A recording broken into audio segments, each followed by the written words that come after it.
conducting an online uli because of mga unexpected na event na hindi natin inaasahan. So now online naman tayo. Okay, so let's proceed or let's continue to the topic. So now we will discuss the sleep and rest. Okay, so when we say sleep and rest, so first let's define the sleep and the rest.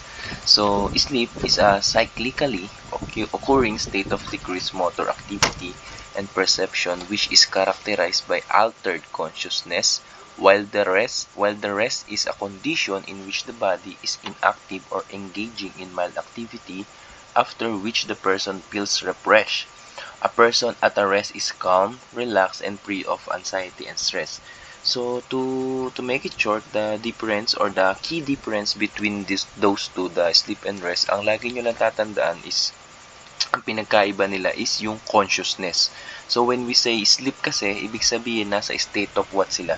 Nasa state of unconsciousness. Ibig sabihin, hindi nila alam yung nangyayari sa paligid nila. So, na-altered yung consciousness nila kaya nasa state of unconsciousness sila. So, dito kasi, ang kadalasang nangyayari sa katawan natin pag nag-i-sleep tayo is kasi nasa body, yung restoration ng body natin, mas mabilis yung pag-restore niya, yung pag-repair or yung mga cognitive function natin, mas bibilis yung restoration ng katawan natin. Okay, while the rest, ibig sabihin naman ng rest, kung si sleep is unconscious, so si rest, yung conscious siya. So, the individual will remains conscious and aware of their surroundings. So, alam nila kung ano nangyayari sa paligid nila. Kumbaga, para nagpapahinga lang sila, ayun, the person is at rest or calm. So, ayun yung sa rest. So, dito naman, ang kadalasang nangyayari sa katawan natin pag naka-rest tayo, di ba, mas nakakapag-isip tayo ng maayos. Kumbaga,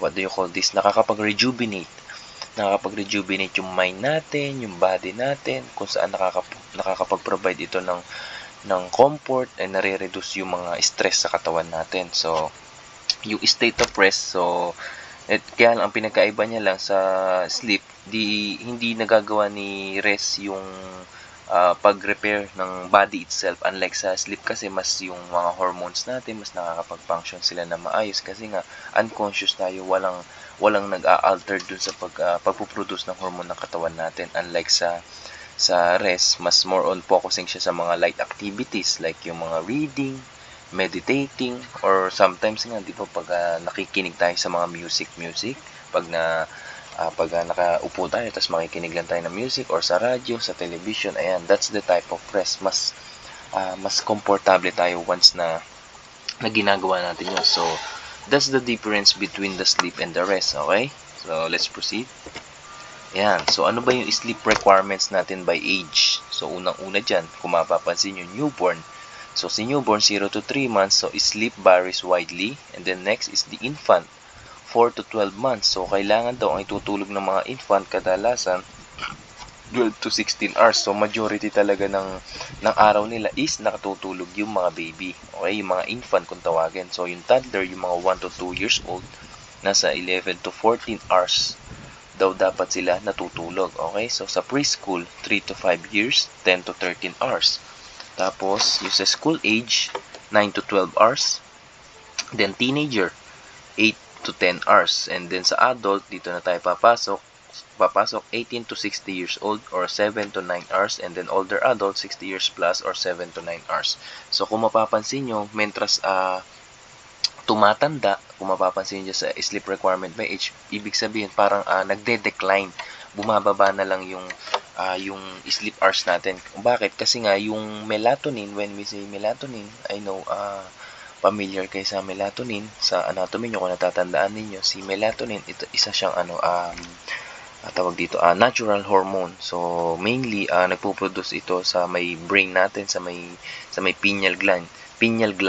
Ano yung niya, yung role niya sa katawan natin, yung melatonin na yun, yung hormone na melatonin. So more on nagpo-focus siya sa sleep-wake cycle ng katawan natin. So, more on sa paggising tsaka sa pagtulog ng katawan natin. So, ibig sabihin, pagka daw tumatanda na, parang nagde-decline yung pag-produce or pag-secrete ng mga melatonin sa katawan natin. Okay? So, tayo, di ba, kayo alam ko, hindi nyo na nagagawa yung ang tulad sabi diyan, kailangan 7 to 9 hours.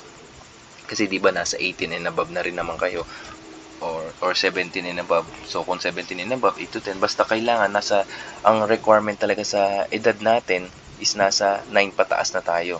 Okay, kailangan nasa 7 to 9 hours na itutulog natin. But then in reality, hindi naman natin siya nagagawa. Why?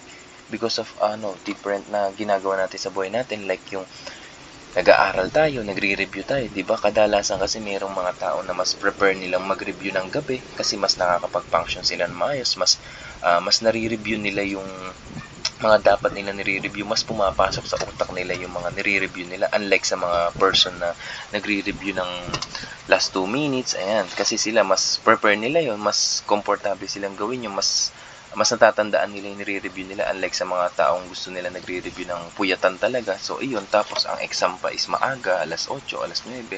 So hindi enough yung sleep na nagagawa nila, hindi enough yung sleep. So ako kasi nung nag-aaral ako, ma-share ko lang is nung nagre-review ako, ang ginagawa ko talaga is madaling araw. So natutulog ako ng maaga. Like for example, pag-uwi ko pa lang, kasi kadalasan uwi ko ng 6 or 5, nasa bahay na ako nun eh. So once nung kakain, maliligo, ganyan. So after ko nun, matutulog na ako nun kasi nga di naman din kasi ako mahilig sa social media, wala akong hilig sa magse-cellphone ng ganyan. So tulog na agad ako nun, then mag-a-alarm ako ng mga around 4 or 5. Then pagka yun nga, narinig ko alarm, magigising ako. Then dun makakapag-review ako.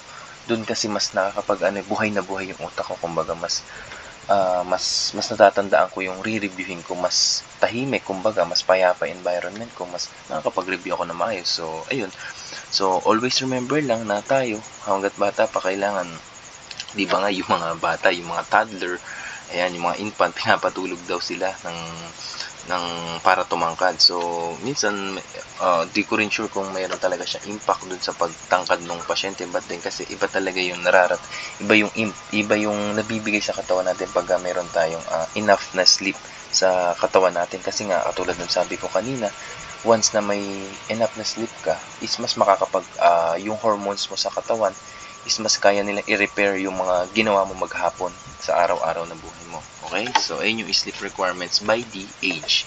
So, next, ano ba yung mga different types ng sleep? So, unang-una is yung NREM or yung NREM na tinatawag nating non-rapid eye movement. So, this sleep is produced by withdrawal of neurotransmitters from the reticular formation and inhibition of arousal mechanism in the cerebral cortex. So, si NREM na yan or yung non-rapid eye movement, nagpo-produce siya doon sa may brain natin, yung sa reticular formation. So, more on ang focus niya is dito nangyayari yung deep sleep, dito nangyayari din yung what do you call this, yung low brain activity. Diyan kadalasan nangyayari yon sa NREM or yung non-rapid eye movement. So dito rin kasi nga 'di ba deep sleep tayo diyan, sobrang lalim ng tulog natin, bumababa yung heart rate natin diyan. So bumabagal siya. So hindi siya tulad nung gising tayo. Okay? So dito rin sa NREM nangyayari yung nagre-repair na yung body itself mo. So the body repairs itself, kumbaga. So that's why deep sleep siya, mas walang nag-a-alter sa kanya, walang nakakapag-alter sa pagpo-produce ng mga hormone, ng mga nutrients dun sa katawan mo. Okay, that's the NREM. When we say NREM naman, or yung rapid eye movement, in this sleep the brain is highly active with rapid low amplitude waves similar to those that occur when a person is awake and alert. REM sleep is primarily initiated by the reticular formation. So dito naman ang kabaliktaran niya is yung sa NREM, magkabaliktad sila. So sa NREM kasi or yung non-rapid eye movement, dito kadalasan walang nangyayaring palaginip no dreams to. Tapos sa REM naman, dito possible yung nag-o-occur yung mga dreaming na na nangyayari sa utak natin. So ayun yung pinagkaiba nila. So kadalasan highly active sila yung sa rapid eye movement. So it's the same or similar lang yung amplitude daw nila pagka gising yung tao. Okay? So ayun yung pinagkaiba nila. So ayan. Ano ba yung mga stages ng NREM or yung non-rapid eye movement sleep stages? So una is yung stage 1. So when we say stage 1 is a sleep from which the sleeper can easily be awakened. the person is relaxed, breathing is regular and deep, the eyelids slowly open and close, and the eye roll from side to side. So sa stage 1, so from the words na ano lang siya, sleeper can easily be awakened. Kumbaga parang what do you call this? Parang drowsy. Parang drowsy lang yung pasyente natin or yung tao once na nasa stage 1 pa lang sila ng pagtulog nila. Parang papunta pa lang sila sa pagtulog, pakuha pa lang nila yung pagtulog nila, pa-fall asleep pa lang sila. Falling asleep pa lang dito sa stage 1. While yung stage 2 is also light sleep. Brain activity slows, the eyes are still, and body processes begin to slow down. For example, temperature, pulse, blood pressure, etc. So it takes to 10 to 15 minutes. So dito naman, yung sa stage 2, kumbaga sa stage 1 dito, drowsy pa lang sila, papunta pa lang sila sa stage 2, pine-prepare niya na yung utak mo, brain activity slows, is like slowing down na sila, yung prepares na siya sa deep sleep, papunta na siya sa deep sleep. Ito na yung parang yung nakukuha na natin yung antok mismo natin, di ba, kung mapapansin ninyo pag natutulog tayo, pag nakahiga tayo, once na parang nasa momentum na tayo, yung papasok na yung utak natin sa malalim na tulog. So ayun, tapos bigla tayong magigising, di ba? Ayun yung nakakainis eh. Sa totoo lang kasi medyo mahirap talaga kumuha ng tulog, lalo pag hindi ka yung mabilis makakatulog. So ayun, ayun yung stage 1 and stage 2. Okay? So next, stage 3. So when we say naman stage 3, so is a deeper sleep. So slow wave activity begins to occur. So in this stage, the person is difficult to rouse. Slow eye movement stops, skeletal muscles are very relaxed, and snoring may occur. So this stage may last for 10 to 15 minutes. So a young adult spends about 8% of sleep in the stage 3. So dito daw sa stage 3 is a deeper sleep na siya. Kumbaga, ayun nga, naghihilik na, may snoring na siya. So, but then always remember lang kasi na once nasa stage 3, it is much harder to wake someone from this stage. Why? Kasi once na na-awake natin sila, they may experience na mayroon silang yung tawag dito, sleep inertia kung tawagin natin. Kasi dito nangyayari yun sa stage 3 kasi nga deep yung sleep nila, tapos pag tinry natin silang gisingin, yung parang nako-confuse, may confusion sila, 'di ba? Kadalasan ganyan yung mga nagpa-prank, yung lalo pag feeling nasa stage 3 na sila ng pagtulog nila, tapos bigla silang gigisingin or ibabangon na walang dahilan. Kung mapapansin nyo sa mukha nila, confused sila, parang meron silang mental fogginess kung tawagin natin. Mental fogginess yung tawag doon, or yung confusion.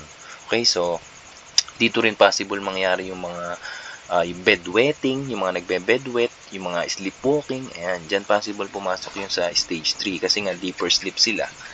And then yung stage 4 is the deepest sleep. Okay, deepest sleep na siya. In this stage, the delta waves are highest in amplitude, slowest in frequency, and highly synchronized. So the body, mind, and muscles are very relaxed, and then the heart rate is about 25% lower than when awake.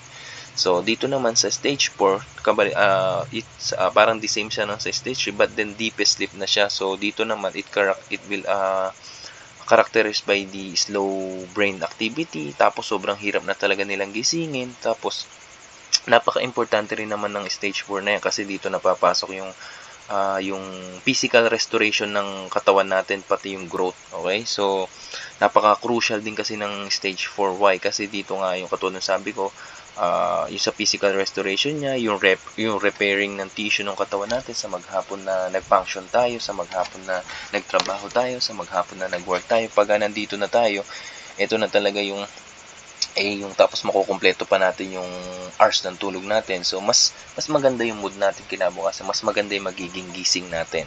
Okay? So that's the different stages ng NREM. Okay, so stage 1 to 4 tayo. So ano ba yung functions ng sleep? So unang-una, of course, conservation of energy. So as you all know naman, pag nakakatulog tayo, di ba? Mas nako-conserve yung energy natin, kumbaga na ilalaro natin or i-cellphone pa natin. Pag tinulog natin, mas may energy tayo pag gising natin, mas magagamit natin na maayos yung utak natin, mas magagamit natin na maayos yung katawan natin, kasi nga nakapag-conserve tayo ng energy, mas makakapag-function tayo ng maayos. Okay? So ano pa? restoration of tissues and growth. Of course, as I've always said na once na sleep tayo, nasa stage 3 tayo na sleep or stage 4, yung restoration ng tissues, ng mga cells natin sa katawan natin, mas bibilis sila. Mas makakapag-produce ng mga hormones yung katawan natin. Okay? So next is yung thermoregulation. So when we say thermoregulation, yung temperature, nadidecrease yung core body temperature natin once naka-sleep tayo kasi nga kalmado yung katawan natin, mas less stress tayo kumbaga. Kaya nare-regulate na maayos yung temperature natin. Okay? So, yung regulation of emotions such as yung mga sleep deprivation causes emotional disorders like irritability, anxiety, and depression. So, sa pagtulog din kasi natin, parang nare-regulate yung emotions natin. Kumbaga, mas nagiging kalmado yung utak natin. Once na kalmado kasi yung utak natin, so yung emotions natin kaya natin kontrolin. Diba? Ganun naman eh. Pagkakalmado tayo, pag wala tayong iniisip, pag walang nagbabother sa atin, walang sumasagabal sa atin, yung emotions natin kaya natin i-regulate, kaya natin kontrolin eh. Okay? So ano pa? Memory and learning. So when we say memory and learning, there will be an information transfer between cerebral cortex and hippocampus during sleep. So when we say hippocampus, ano ba ibig sabihin ng hippocampus? Kung natatandaan nyo, wait, inom na akong tubig. When we say hippocampus, ano? Hippocampus, ito yung part ng brain natin. So, more on nagpo-focus siya dun sa saan? Sa memory, sa learning, ayun yung hippocampus. So, malolocate nyo siya dun sa may brain natin. So, ang sabi nga dyan, there will be an information transfer between cerebral cortex and hippocampus during sleep. So, dito kasi si hippocampus, nako-convert niya sa yung mga short-term memories natin into long-term memories. Kumbaga, yung mga, for example, meron tayong memories na sobrang nakabigay sa atin ng impact, mas kumbaga mas tumatak sa atin. So for example, nakita mo si crush mo or anything na or like for example, nakapasa ka na lang sa exam. So yung mga short term memories mo na yun, parang magiging long term memories mo na siya, parang lalong tatatak na siya sa utak mo. Kumbaga mas magi-store na siya dun sa brain mo. So like every time na makaka-encounter ka ng ma-encounter mo ulit na mataas ka sa exam, pumasa ka ulit sa exam, magpa-flashback ulit. Kumbaga mas babalik yung info ng araw na yun na nakapasa ka. Okay? So kumbaga, ay nangyari na to, parang ayun yan, nakapasa kasi ako nung last. So para maulit at maulit yung scenario. Okay? So that's the memory and learning. Ayun yung functions ng sleep kasi nga mas nako-conserve natin yung energy natin, mas nako-conserve yung mga dapat ma-conserve dun sa utak natin or dun sa katawan natin. Okay? So next, ano ba yung mga factors na nag-a-affect dun sa sleep? So unang-una, age. Katulad nga ng sabi natin kanina, so sa age, habang tumatanda kasi tayo, parang nagde-decline.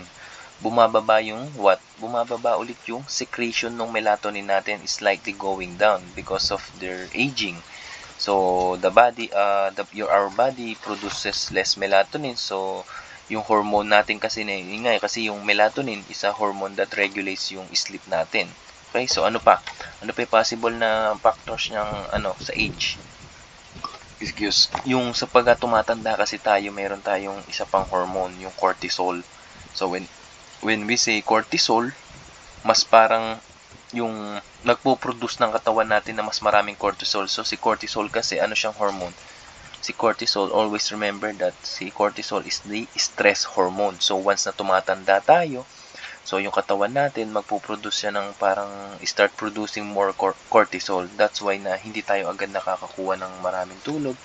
Hindi tayo agad nakakakuha ng mas enough na sleep, yung quality na sleep na gusto natin because of those hormone na sa katawan na nilalabas natin. Kasi nga, yung once na nag-release yun, mas maiisip natin yung mga dapat natin gagawin ngayong araw, dapat natin gagawin sa mga susunod pang araw. Okay? So, imbis na mag-focus tayo dun sa araw na yun, sa present, is, ayun nga, because of those cortisol. So, making it harder to fall asleep and stay asleep yun. That's why ganon, okay? So, ano pa? Lifestyle factors. So, when we say lifestyle factors, yung pag-exercise, diba? So, yung sa pag-exercise naman kasi minsan, once na nag-exercise tayo, minsan enough yung sleep na makukuha natin eh. Lalo 'di ba pag hapon, masarap yung mag-exercise talaga pag hapon eh. Lalo sa yung maganda pa yung ambience ng pagtatakbuhan mo, yung pag-exercise mo. Like yung sa mga magubat, ganyan. Kasi ako mas prefer kung pag nagja-jog or ano, more on makikita mo is yung parang mga puno, mga nature, mas nakakapag-isip ka, mas kalmado ka. So once na ganun, after nun, mas mabilis ka makakatulog kasi. Okay, sa foods, ano ba sa mga possible na dahilan kung bakit naapektuhan yung pagtulog natin sa foods? So, pag kumain tayo ng mga, for example, yung mga high fat, yung mga high protein foods na yan. So, kasi yung mga foods na yon, yung mga high fat na yan, mga high protein foods na yan, matagal siya i-digest ng katawan natin. So, once na matagal siya i-digest sa katawan natin, lalo kung kakainin natin sa gabi, is high fat or high protein, matagal siya ma-digest. So, nagbibigay siya ng discomfort or ng indigestion. So, kasi nga matagal siya i-digest, so hindi ka agad makakatulog na maayos. Kasi nga, makakaramdam ka na parang hindi hindi pa natutunaw agad yung mga kinain mo. Okay? So, ano pa? Ano pa yung possible na foods? Yung mga spicy foods, di ba? So, once na kumain ka ng spicy foods lalo sa gabi, ano yung mga possible na mangyari? Possible na mag-acid ka. Di ba? Yung acid reflux mo is tataas. So, for example, napatulog ka na, nakahiga ka na, makakaramdam ka pa ng acid. Kasi nga parang nasusuka ka, ganyan. So, ayun, isang factors yun. That's why na hindi, imbis na patulog ka na, magigising ka pa para kasi masakit din kasi acid reflux talaga eh. Sobrang sakit niyan. As in, maasim pa siya. So, ano ba yung mga possible na, na rich foods na dapat na kainin natin para mas mabilis tayo makatulog? Yung pinaka-common is yung milk. Yan. Lagi natin tatandaan, di ba nga, ayun yung kadalasang iniinom ng kahit sa mga palatastas, di ba? Na pinapaano nila sa mga commercial, umiinom sila ng gatas before magbed kasi nga mas rich kasi ng anong tawag dito, ng tryptophan. Ayun, tryptophan. When we say tryptophan, napo-promote niya kasi yung sleep, yung tryptophan na yon. Okay? So basta kakailan tayo ng mga sa mga mayaman sa tryptophan na kahit anong foods na yan, especially yung mga milk yung pinakamarami, mataas yung tryptophan kaya mabilis tayo makatulog pag uminom tayo ng ganyan eh. Ano pa yung cheese? Ayan, yung cheese mas mabilis din siyang makapagpakuha ng tulog natin kasi nga yan, nakakapag ano yan, once na kumain tayo niyan, yung katawan natin is magpo-produce siya ng mga melatonin. Yung mga, kasi nga, di ba si melatonin, tulad ng sabi natin, nagre-regulate siya ng sleep. Isa siyang hormone na nagre-regulate siya ng sleep ng katawan natin. Okay, so, kaya pag matutulog tayo, try natin kumain ng, ayun yan, ng mga sinabi nating milk, cheese, ayan, para ma-promote yung pagtulog natin. Okay, so ano pa? Nicotine. Ayan, si nicotine. Alam naman natin na si nicotine is talagang lakas maka-alter ng ano yan eh, ng pagtulog natin, yung mga naninigarilyo, yung caffeine, ayan, nicotine and caffeine. So, alam ko naman halos majority naman tayo sa panahon natin ngayon sa trend naman kasi talaga siya. Yung kape, halos every time nga, morning, afternoon, kahit anong oras pa nga yun, nagkakape tayo. Sobrang hiling na natin sa kape. Kaya lang kasi si kape nga, because of mataas yung content na caffeine, pag mataas, it can reduce what? It can reduce sleep quality, sleep quantity. So, bababa yung imbis na matutulog tayo ng 7 to 9 hours, mababawasan kasi nga hindi yung neurotransmitter sa brain natin na ka-counter ni caffeine. Okay? So, imbis na patutulog na tayo, hindi pa tayo agad makakatulog because nag-take nga tayo ng kape. So, nababawasan yung melatonin sa katawan natin or kumbaga napablock niya. Okay? So, ayun yung mga ginagawa ng mga anong usual na nagte-take ng mga ganyan ng kape talaga sa gabi, yung mga tawag dito, night person yung work nila, yung for example, yung tawag dito, yung call center. Ayun, call center. So, kadalasan, ayan talaga yung kailangan nila i-take para buhay na buhay sila sa magdamag na work nila. So, that's the reality. Kaya, ganun, once na nakasanayan na nila, hanap-hanapin na talaga nila. Okay? So, kaya lang, ay yung masarap naman talaga siya. As in, ako, mahilig talaga ako sa kape. Kung tatanungin lang, talagang mahilig ako dyan. Kaya lang, at some point, ma-realize mo na parang hindi na enough yung tinutulog mo because of caffeine, okay? So ano pa? Alcohol consumptions and medication. So alcohol kasi, and alam naman natin, di ba, pag umiinom, parang mas akala natin ang tawag dito, mas makakatulog tayo kasi nga once na uminom ka tapos nalasing ka, plakta ka na lang, di ba? So totoo naman yun kasi nga si alcohol may sedative effect siya, may talaga siyang parang stimulant doon sa katawan natin, but then nai-interfere niya yung cycle ng pagtulog natin once na uminom tayo, kasi nga imbis na dire-diretso yung tulog natin, magigising tayo ng mga alanganing oras lalo pag uminom tayo. So nare-reduce yung quality ng sleep natin. So hindi rin siya maganda yung pag-iinom natin. Yung kasalasan ganyan yung ginagawa ng iba, idadaan na lang daw nila sa inom para makatulog sila. Di nila alam, meron silang, let's say, yes, makakatulog nga sila, mga ilang hours lang dire-diretso, kaya lang yung quality ng sleep mo hindi siya enough kasi nga gumamit ka ng stimulant, ng sedative, okay? So ay yung isang negative effect ng alcohol consumption. So medications, so I know some people or some person nagte-take talaga ng medications lalo pagka hindi sila makatulog, yung umiinom sila ng mga stimulants, ng mga antidepressant, ayan, naapektuhan yung pagtulog natin once kasi masimulan mo ng uminom ng sleeping pills. Like for example, ay yung sleeping pills, pagka uminom ka na yan, parang hahanap-hanapin na ng katawan mo yan, na kumbaga kailangan mo na siyang i-take, magiging dependent ka na kumbaga dun sa drug na yon, magiging drug dependent ka na kasi nga nasimulan mo na siya, kumbaga hahanap-hanapin na ng katawan mo para makatulog ka. So that's why na pag hininto mo, hindi ka na makakatulog, di ba? So that's the isang side effect talaga ng medications ng, for example, ay nga sleeping pills. Kaya hindi rin siya maganda totaling i-take. Kaya kailangan once na magte-take ka nun, pagka kailangan i-prescribe ng doktor talaga na kailangan mo na siyang i-take. Okay? Kailangan mo magpa-check up na kung ganun. So ano pa? Illness. So ayan, si illness, lalo pag may mga sakit tayo, may nararamdaman, di ba? Hindi naman tayo agad-agad nakakatulog kasi nga nadi-disrupt yung pagtulog natin because of different factors such as yung may pain, yung may nararamdaman kang masakit sa katawan mo, masakit yung tiyan mo, masakit yung ulo mo, or anything na kahit ano, hindi ka talaga makakatulog lalo pag may pain kang nararamdaman. Masakit yung puso mo dahil hindi kayo nakapag-usap ng ano mo, ayun, isang factor yun, okay? So ano pa?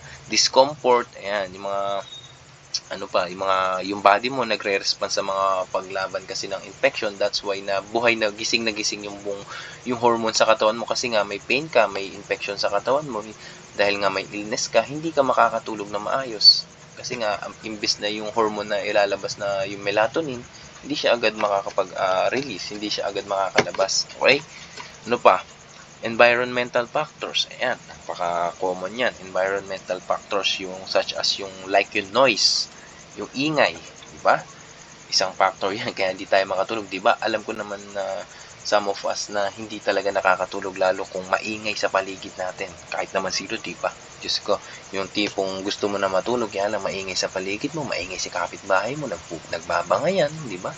Nag-aaway sa tabing, lalo pag yung mahirap kasi pagka yung medyo yung bahay mo medyo tabing highway kasi nga talagang daanan siya ng mga sasakyan, mga public vehicle, medyo at sa una medyo mahihirapan ka talaga makatulog, pero siguro pag nagtagal kasi nga nasanay ka na lang din na ganun marinig, ma-adapt mo na rin siya, makakatulog ka na rin. Okay, ano pa yung environmental factors aside from doon sa noise? Yung light, yung sa ilaw, di ba? Oh, yung iba hindi kayang matulog na madilim, hindi kayang matulog na maliwanag, di ba? So, ganun, may kanya-kanya tayong ano, na kung saan mas sanay tayo. For example, ako tulad ko, hindi ako sanay ng hindi nakapatay ilaw. Kasi nga pag nakapatay ilaw, parang okay lang siya kasi nga walang walang kumbaga walang liwanag na magsasagabal doon sa ano. Kasi pag may liwanag, parang umaga pa din parang gising pa din Okay, unlike sa pagka madilim, yung naka-lights off talaga, mas mabilis ka makakatulog kasi nga parang ang calm na ng pakiramdam mo. So, it depends dun sa tao yon. So, kanya-kanya naman talaga tayo ng ano. Kung iba talaga mas prefer na may ilaw kasi nga mas gusto nila yun. Kasi pag madilim daw, natatakot sila. Baka daw may nakatitig or what. So, that's normal do sa person. Kaya, kailangan nating i-respect yon. Okay? So, ano pa? Ano pa yung possible na environmental factors is yung temperature or yung air quality. Kasi nga, lalo, pag mainit, diba? Kahit naman sino, pag sobrang init as in, ah, hindi ka agad nakakatulog. Sa panahon natin ngayon, hindi na yung aircon, parang sa tingin ko hindi na siya want. Hindi na siya want eh. Needs na siya ng tao eh kasi nga sobrang init ng panahon natin. Sobrang sakit sa balat. Lumabas ka nga lang saglit ng tanghali, parang nasusunog na yung balat mo. So lalo pag sa gabi matutulog ka, mainit yung singaw. So, kaya kailangan talagang regulated yung temperature dun, ay yung temperature dun sa bahay niyo or sa kwarto mo. Okay? Kasi nga malaki yung impact niya dun sa pagtulog mo. Okay? So, that's the different environmental factors. So, next, ayan. Ano-ano yung mga common sleep disorder natin? So, una, wait lang, inom muna tubig. So, una is yung insomnia. Ayan, napaka-common yan kahit naman yata si tawag dito, kadalasan ay yung na-experience natin yung insomnia. From the word insomnia is a common sleep disorder that can make it hard for you to fall asleep or stay asleep ka lang dito. Kumbaga, parang hirap ka matulog. Hirap ka makakuha ng tulog. Parang gising na gising ka magdamag kasi nga possible niyan dahil stress ka. Dahil nag-take ka ng medication, so dahil uminom ka or dahil nagkape ka, yun yung mga possible causes kaya nagkakaroon ng insomnia yung mga taong ganyan. Kaya yung mga taong ganyan kasi yung nakasanayan nilang gawin, lalo pagka yung schedule ng pagtulog nila is hindi balance, or for example gantong oras is magigising sila, alanganin, tas matutulog sila ng mga alanganing oras. Ayan, yan yung mga possible na causes ng insomnia. Kaya medyo mahirap talaga pagka may insomnia, lalo pag araw-araw ka na nagkaka-insomnia, ay as in parang lagi kang dilat na dilat. So, ayun yung isang sleep disorder natin, insomnia. So, next, ayun pala, yung sleep-wake schedule disorder, or yung occurs when your body's sleep-wake cycle is out of sync with your environment. So, ang alam ko tinatawag din itong circadian circadian rhythm disorder. So, tinatawag din siya circadian rhythm disorder. So, usually nangyayari siya when your body's sleep-wake cycle nga is out of sync. So, hindi siya tugma dun sa pagtulog mo, sa paggising mo. So, possible siya pag ganyan, hindi ka sa tamang oras nagigising. For example, hindi natulog ka ng alas 8, alas 7, ganyan. Tapos magigising ka ng 4, 3, di ba? Mga alanganing oras na yun. Kasi nga, pag ganun, possible magkakaroon ka ng trouble sleeping, or yung magkakaroon ka rin ng trouble waking up sa mga alanganing oras. Ganyan, ayun yung mga sleep-wake schedule disorder. So, pag ganyan, meron kang irregular periods of sleep. Ibig sabihin, hindi tugma, hindi sakto sa schedule mo, or yung yung body clock mo, yung paggising mo tsaka yung pagtulog mo. So, ayan, kadalasan nangyayari ngayon yan sa mga estudyante. Parang nami-misalign yung body clock nila because of their studies. Yan, kasi nga panay review, 'di ba? Panay aral, ganyan. So, sana nga aral talaga kung hindi, 'di ba? Okay, so next. Ayan. Isa pa, yung restless leg syndrome. So, when we say restless leg syndrome, an irresistible urge to move the legs, often accompanied by uncomfortable sensations that worsens at rest, especially in the evening. So, ito yung restless leg syndrome. Ito yung mga uncontrol na parang panay yung galaw-galaw ka ng binti mo, hindi ka mapakali. Ayun yung mga restless leg syndrome. Paano natin, ano yung usual na treatment doon? So, una, try nating, baka mamaya kasi may bisyo, try natin i-avoid or bawasan natin yung pag-take ng kape. Ayan, isang factor yan, yung kape. Tapos yung paninigarilyo. Tapos yung pag-inom ng alak. Ayan, yung isang possible na causes. So, pagka ganyan, nakakaramdam tayo ng ganyan, tapos alam nating may bisyo tayo, try nating ibawasan or i-avoid na natin yung mga ganong lifestyle natin, kasi kailangan tayo magkaroon tayo ng ng magandang lifestyle, hindi sedentary lifestyle. Okay, ano pa?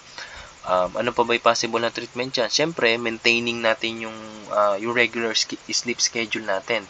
Kaya kailangan once na nag-start tayo ng gantong oras, kailangan yung natutulog na tayo, kailangan i-maintain natin na laging ganon. Kasi once na paiba-iba tayo ng oras ng tulog, minsan matutulog na alas 8 ng gabi, kailangan tulog ka na, yun yung umpisa mo. Tapos bigla mo sinundan sa isang araw, alauna ka na ng natulog na madaling araw. Diba? Wala siya sa hindi siya yung regular sleep mo. So parang nawawalan ka. So possible magkaroon ka ng ganito, yung RLS na sinasabi nga. So ano pa? Ano pa yung pwede nating treatment? Of course, yung yung exercise. Proper na pag-exercise.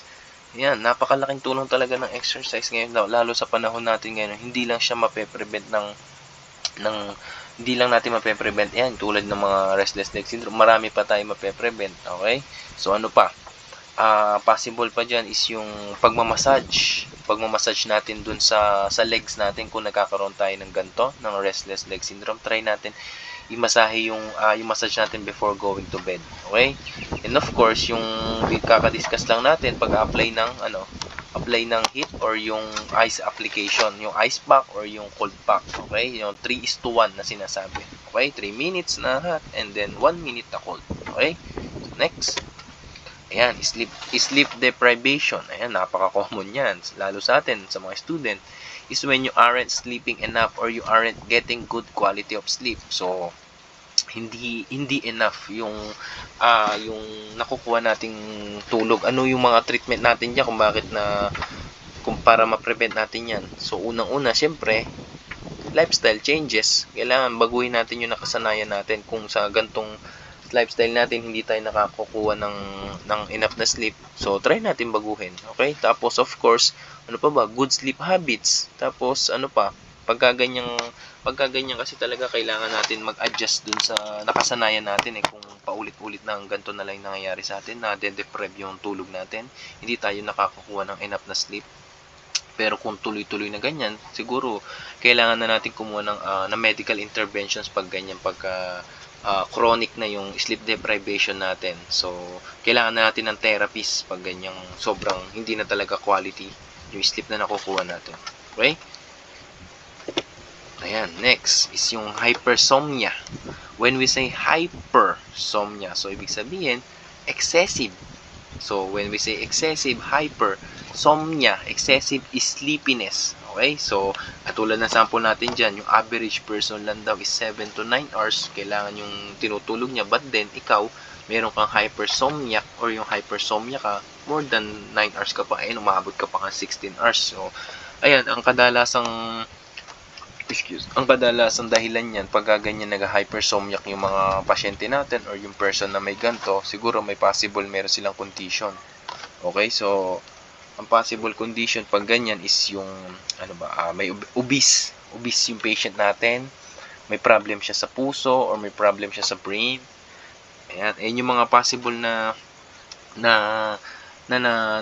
causes kung bakit nagka-hypersomnia yung mga patient natin. Okay? So, pag ganyan, pero minsan kasi, kadalasan pag umaabot tayo ng ganyan, ako minsan sa sobrang stress na experience ko ganyan, na umabot ka ako ng parang 12 hours, 10 hours, ganyan. Kasi nga, dahil sa stress, sa sobrang pagod mo sa maghapon, na over-fatigue ka na dahil sa work, ganyan. So, hindi talaga maiwasan niya. Kaya lang, pag panay-panay ng ganyan, kailangan magkaroon ka na ng changes dun sa lifestyle mo tapos consistent na puro 16 hours, 18 hours, ganyan. Pagka ganun kasi parang may problem na yun, kailangan mo na mag-seek ng medical attention once na maka-experience ka ng ganyan na consistent. Okay, so ayun yung hypersomnia, excessive na pagtulog. Next, ayan, sleep apnea. When we say sleep apnea, ito yung parang yung sa pagtulog natin, and apnea, when we say apnea, meron tayong absence ng breathing. So, nangyayari siya during natutulog tayo. Kasi nga, possible meron tayong problem dun sa katawan natin. So, nagpo-pause yung paghinga natin during sleep. So, kadalasan ganyan pagka nag-i-snore, pagka yung mga patient natin or yung tayo is parang naghihilik tayo. Ayan, ibig sabihin possible tayo mag-sleep apnea. But then sa mga baby, kung baka mamaya maka-encounter kayo na nag-i-sleep apnea sila na, di ba, pag binibilang natin yung RR, pag binibilang yung RR ng mga newborn na yan or ng baby, mga infant, ganyan, pagka binilang nyo sila, di ba, dun sa may bandang sa tiyan nila or dun sa may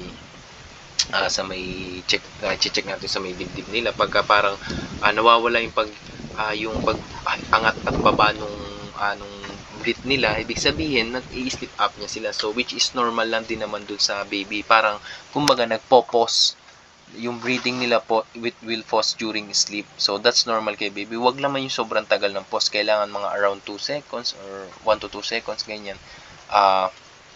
Normal lang yung kay baby, kaya wag tayo magpapanik. But then pag panay-panay ng ganyan dun sa mga adult, pag panay nagkakaroon ng sleep apnea, baka mamaya may problem na siya sa paghinga niya. Okay? Ayan, sleepwalking. Napaka-common yan, sleepwalking or yung somnambulism. So, under siya ng parasomnia, an undesirable behavior or event during sleep. So, ngayon may nakaka-experience pa ba na ito? Nag-sleepwalking sa atin, sa panahon nyo? So, sa tingin ko wala naman, kasi nga, ang usual sa makikita natin to or ma-encounter natin to sa mga baby or sa mga bata. Hindi pala sa baby, sa mga bata, sa mga toddler. Ayan, sa mga 1 to 3 years old. Ayan, doon natin usually makikita yan, yung mga nag-sleepwalking sila. Kasi ano ba yung mga possible na causes? Genetics. Ayan, minsan namamana yan. Alam ko, namamana yan. Ano pa? Stress. Ayan, isang factor yan. Or na ano sila, tawag ito, yung nade-deprive yung sleep nila. May fever. Kasi nga ganyan, yung sa mga bata, pag may fever sila, parang nagkukonvulsion sila, kung ano yung nakikita nila. Yan. Tapos, sometimes pa nga, pag meron silang mga underlying medical conditions, pag meron silang mga problem sa katawan nila. So, always remember lang din na si sleepwalking, hindi naman siya harmful. But then, always nga, it can be dangerous because children, di nila alam na kung ano yung nangyayari nila or nare-realize nila what they're doing. Okay? So, kasi nga, sleepwalking yan, hindi mo naman alam kung saan ka dadaan, hindi mo alam kung saan ka tatapak, baka mamaya, dead end na pala yung tatapakan mo, dulo na pala yan, o bumagsak ka pa sa hagdan, di ba? So, hindi naman talaga siya harmful. Magiging harmful lang siya once na, ayun nga, na hindi ka aware sa mga ginagawa mo, hindi mo na alam kung tama pa ba yung ginagawa mo. Okay? So, ayun yung sa sleepwalking na sinasabi, or yung somnambulism. Sleep talking. So, when we say sleep talking or yung somniloquy, ito yung same lang din ako sa kanina, under siya ng parasomnia, an undesirable behavior or event during sleep. So, ito, napaka-common yan ng sleep disorder. So, ito yung para nag-i-speak tayo ng malakas or nagsasalita tayo ng malakas while tulog tayo. So, itong sleep talking na yan or yung somniloquy, nakakatakot yan. Lalo sa mag-partner, di ba? Alam niyo naman yun, lalo sa mag-partner na, yung sa mga, kung sino man yun sa, kung may kasama na ng partner dito, pag magkatabi matulog, tapos yung partner nila, nagsasabi-sabi ng kung ano-anong pangalan or kung anong binabanggit nila, o yan, patay, nahuli na, di ba? So, pagka ganyan, mayroon silang mga sleep disorder. So, pagka ganyan, nag-i-sleep talking sila na sunod-sunod na, okay sana kung babanggitin nila, numero sa loto, di ba? Tapos tatayan natin, tapos kasi minsan possible mali mo, yung nakita niya sa hinaharap sa future, tapos bigla niya nabanggit, ay pala talaga ilalabas, so, tumama ka pa. So, ayun, yung sleep talking, yung nagsasalita ng malakas while sleeping. Okay? So, common siya it is a common sleep disorder. So, next, night terrors. So, when we say night terrors or sleep terror are times of screaming or crying, intense fear, and sometimes waving arms and legs when not fully awake. So, si night terrors, para rin siyang, alam ko, parang isipin nyo, parang nightmare or yung bad dream. So, malaki pagkaiba niya. So, si night terrors tsaka si nightmare, magkaiba sila. So, when we say nightmare, so it is called bad dream. So, yung taong nakakaramdam nito, yung person na nagkaroon ng panaginip na nakakatakot or may bad dream sila or nag-nightmare sila, na wake up sila or nagigising sila from that dream. So, tapos minsan maaalala pa nga nila kung ano yung nangyari doon sa panaginip nila. Ayun yung nightmare. So, si night terror, so when we say night terrors, ito yung may screaming ka ng ano, tapos sumisigaw ka na, but then, remain asleep ka dito. So, ibig sabihin, tulog ka pa din. Okay, so unlike sa nightmare, magigising ka kasi nga nagkaroon ka ng nightmare, you're having a bad dream. Okay, so that's the nightmare. Ayun yung pinagkaiba nila. So si nightmare, magigising ka when you have a bad dream, tapos maalala mo pa yung mga detalye nangyari na yun. While si night terror or you sleep terror, it will remain asleep. Okay, so mananatiling parang tulog ka lang, but then sumisigaw ka na, nag-iiyak ka na, parang intense na yung fear mo, parang kaya lang parang ito yung parang tinatawag din sometimes na parang bangungot, na parang hindi ka magising na pero takot na takot ka, parang pakiramdam mo parang sumisigaw ka pero wala naman sounds na naririnig. Okay, so ayun yung night terror or sleep terror. So delikado rin siya pag ganyan, kaya kailangan pag nakaka-experience tayo ng ganyan, may kasama tayo ng katabi matulog para at least kahit paano merong manggigising sa atin. Okay?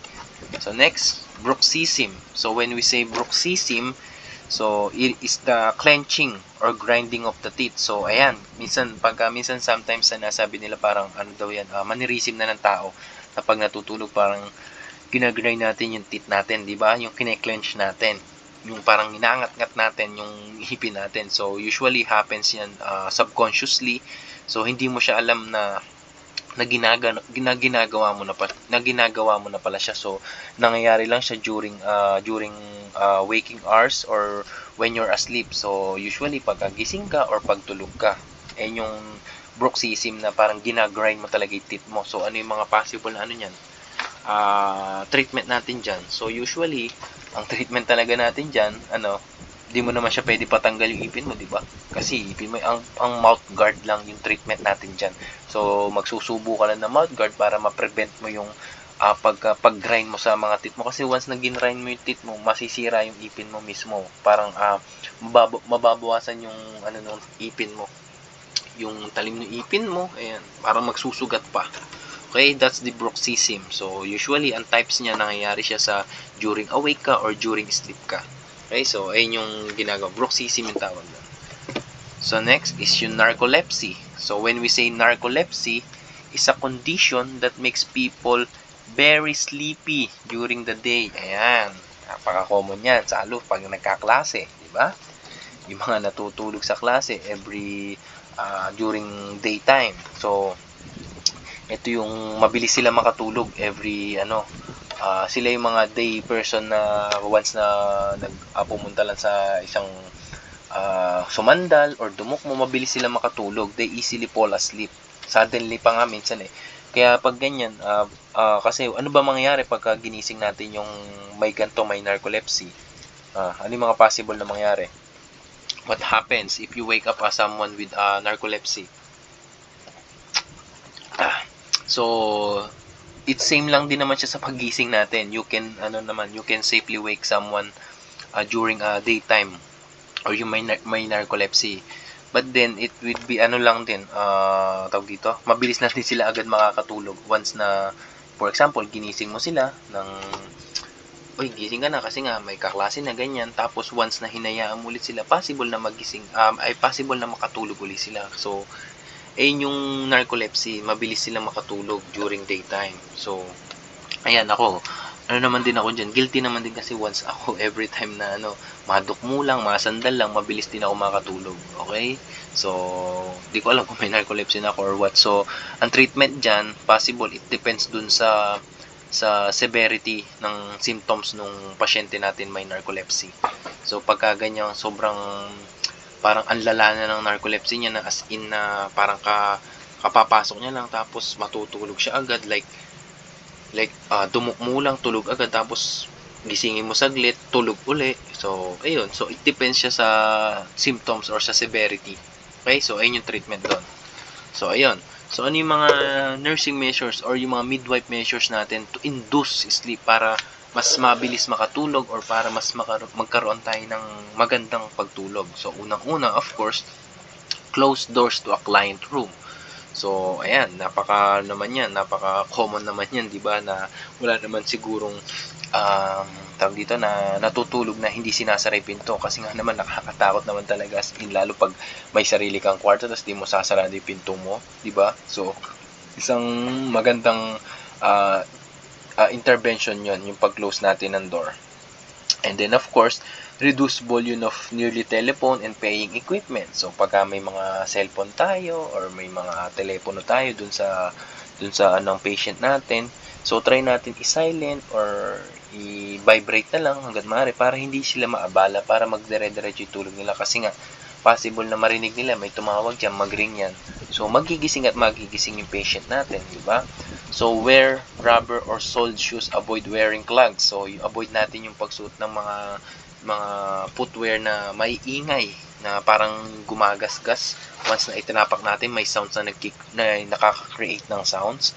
So, try natin i-avoid yung, kaya nga 'di ba, rubber or soled shoes lang yung mga pinapasuot, lalo sa mga ward area. Mga ano lang yan, mga naka-rubber shoes lang sila kung mapapansin niyo. Kasi nga, lalo pag tulog na yung mga patients, yung mga patient natin, so, di na sila magigising once na pumasok tayo sa kanila na hindi na maingay na sapatos. Okay? So, turn off bedside equipment that is not used. Okay?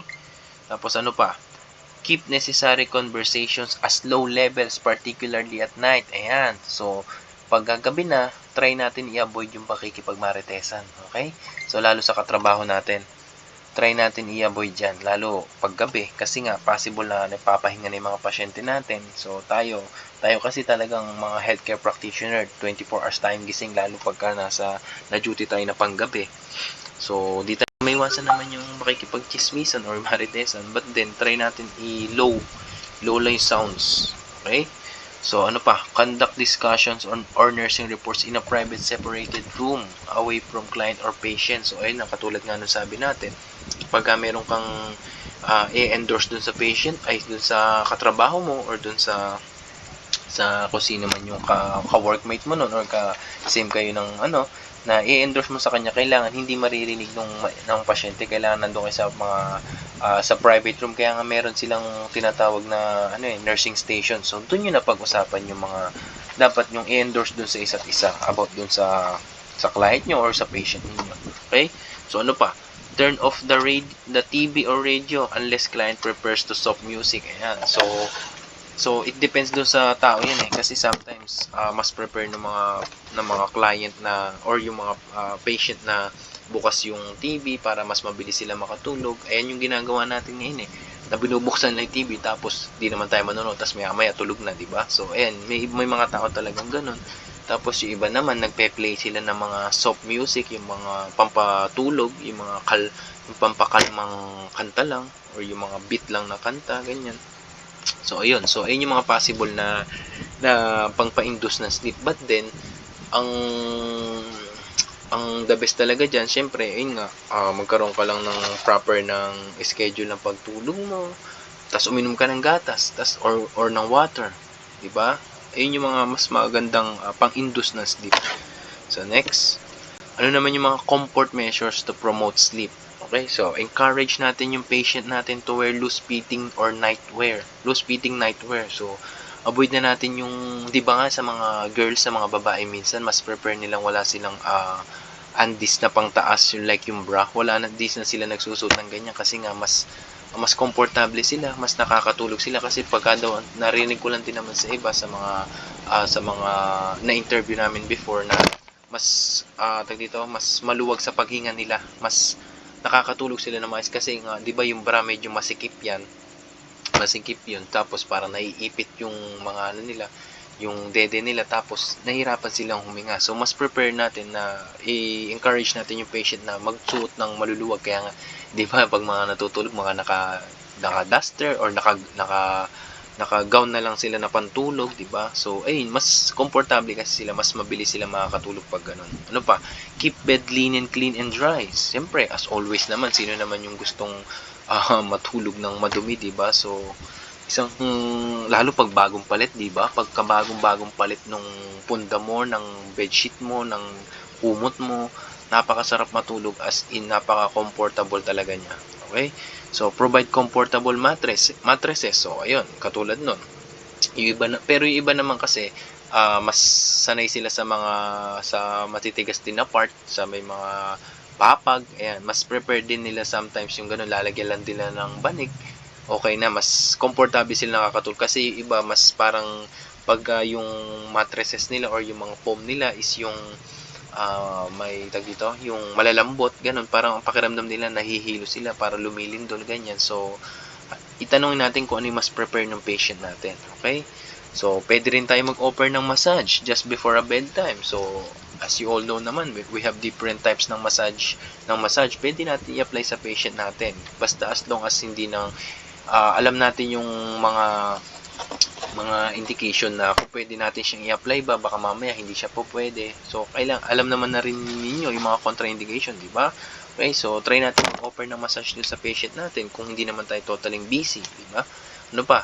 Encourage client to void before going to sleep. Ayan. So, try natin i-ano yung patient natin na tawag dito, na umihi muna before silang matulog, kasi nga 'di ba, para hindi na sila maabala pa once na natutulog na sila, tas makakaramdam sila ng pagkaihi, mabibitin yung pagtulog nila, hindi nila makukuha yung tinatawag na momentum ng pagtulog. Okay? Ano pa? Administer analgesics or sedatives about 30 minutes before bedtime. So ayan, gagamit ka na talaga ng medication about 30 minutes before bedtime. And of course, provide necessary hygienic measures. Okay? So, next. Ay, yun na pala.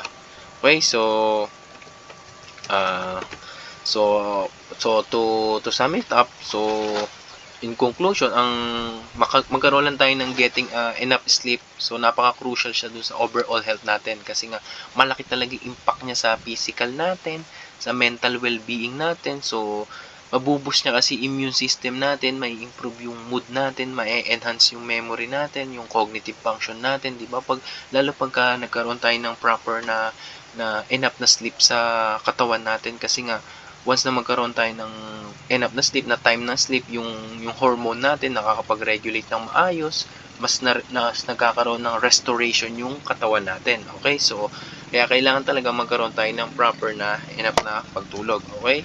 So, that's it for today. Okay? So, ang activity niyo ang gagawin niyo para sa araw na to is kindly interview uh, a patient or a client, kahit siguro sa bahay nyo, kapitbahay nyo, kahit isa lang, okay? Mag kayo, i-assess ninyo. Magtanong kayo dun sa patient na yon or dun sa client na interview nyo, i-gather nyo yung information. So, unang itatanong nyo sa kanila is ask the patients about their usual sleep patterns. Yung sleep patterns nila, kung enough ba yung pagtulog nila, kung tama ba sa oras, sa edad nila, kailangan ba gantong oras sila nakakatulog. Tapos i-ask din ninyo kung meron silang sleep problems na na-experience sa pagtulog nila. For example, nahirapan ba silang, yung mga diniscuss natin before, kung na-experience ba nila yung ganun. So i-note nyo din yon. Tapos ano yung mga possible na factors na kung bakit nila na-encounter yon, kung bakit naapektuhan yung pagtulog nila, ilalagay din ninyo yon.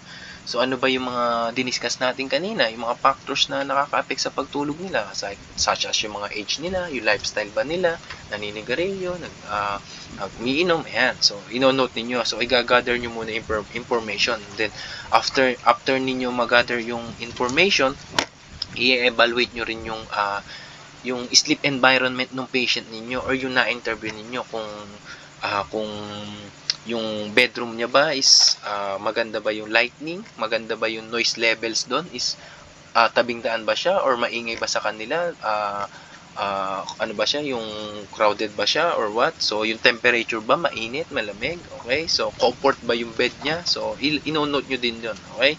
So, ide-determine din nyo, baka mamaya may pain pa lang nararamdaman si patient, may discomfort siya, may sakit siya, may illness siya, kaya hindi siya nakakatulog na maayos. So, after ninyo mag-gather lahat na information, gagawa kayo ngayon ng interventions. So, after ninyong mag-gather lahat, gagawa kayo ng interventions, ano yung mga possible na po pwede ninyong maging interventions din ano yung mga possible na ituro ninyo dun sa client ninyo na na-interview ninyo. Okay, so ano ba yung mga possible? Siyempre, mag-promote, turuan natin sila ng sleep schedule, sleep hygiene, regular, ano pa ba, bedtime routine. Basta maximum na tayo ng 10 ng interventions na pwede ninyong i-discuss dun sa client ninyo or dun sa patient ninyo. Okay, so ayun lang naman yung gagawin ninyo. So kailangan lang din is may proof kayo na nag-interview kayo. Kindly mag-picture na lang dun sa patient na na-interview or yung client na in-interview ninyo, tapos i-attach nyo na lang siya dun sa So dito kahit siguro kahit siguro type written dun sa may activity sheet na layout natin, tapos ilagay nyo dun sa may huling part yung photo documentation natin. Okay, so clear tayo. So ayun yung activity ninyo today. So thank you. Pagka may question, message nyo lang ako. Tapos nasa school lang din naman ako. Kung gusto nyo, kung papasok kayo personal, pwede nyo naman akong lapitan kung may question kayo. Okay, so thank you.